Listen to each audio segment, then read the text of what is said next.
হাজার লক্ষ বেপর্দা মহিলার ভিতরে থাইকাও এই সমাজে অসংখ্য এমন ইমানদার নারী আছে যে গোটা মহল্লা বেপর্দা, প্রত্যেক ঘরে ঘরে টেলিভিশন চলে, এর ভিতরেও 2 জন 4 জন 10 জন 20 জন 50 জন এমন ইমানদার নারী আছে যারা নর্তকীর নাচও দেখে না, নিজের ইজ্জতের হেফাজত করে আমৃত্যু যারা পর্দার উপরে নিজেকে পরিচালিত করে। সমাজের কোন উত্থান পতন, নর্তকীর কোন উল্লাস, বেপর্দা নারীর কোন বেহায়াপনা ওদের উপরে কোনো আসর করে না।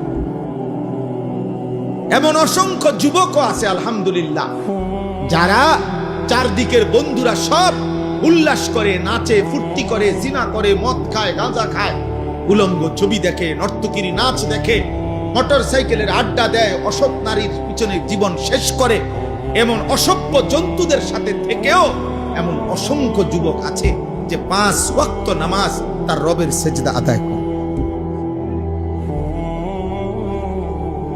হ্যাঁ মিয়া, আলহামদুলিল্লাহ, জমিন কখনোই ভালো মানুষ থেকে খালি হয় না। ভালো মানুষ থেকে কি হয় না? খালি হয়। আল্লাহর কুদরত। অসৎ মানুষ দ্বারা জমিন কখনোই পরিপূর্ণ হবে আর পৃথিবী থাকবে এমনটা হবে না। আল্লাহর নবী সাল্লাল্লাহু আলাইহি সাল্লাম বলেছেন, শতভাগ মানুষ যখন অসৎ হবে ঠিক তখনই, শতভাগ 100 জনে যখন অসৎ হবে, শিরারুল খালক, আল্লাহর নবী বলেন ঠিক তখনই ইসরাফিল ফু দিবে।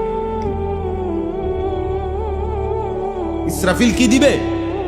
আল্লাহ তাআলা অসতের উপরে জমিন 1 মিনিটও রাখবে না। 1 মিনিট বলে তো এখন যে ওই যে ভালো মানুষ আছে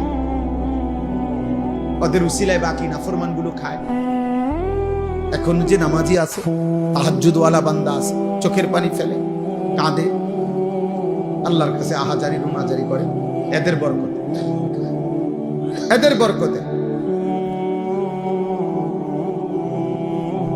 এই জন্য আমরা প্রত্যেকেই আমাদের জীবন চলার পথে কেউ গুরুত্ব দেন আর না দেন, আমরা আলহামদুলিল্লাহ দুয়ারে দুয়ারে আমরা বলে যাই। বয়স্ক বাবা যারা আছেন তাদেরকেও বলি, বাবা শেষ বয়স আল্লাহ যাদেরকে দিছেন আপনি কদর করেন, আপনি হিসাব মিলায়।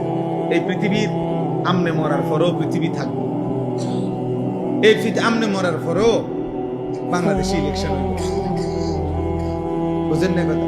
তারেক রহমানের পরেও আরো কেউ প্রধানমন্ত্রী হবে, উনিও একদিন ইন্তেকাল করবে না? অতএব কে আসে কে যায়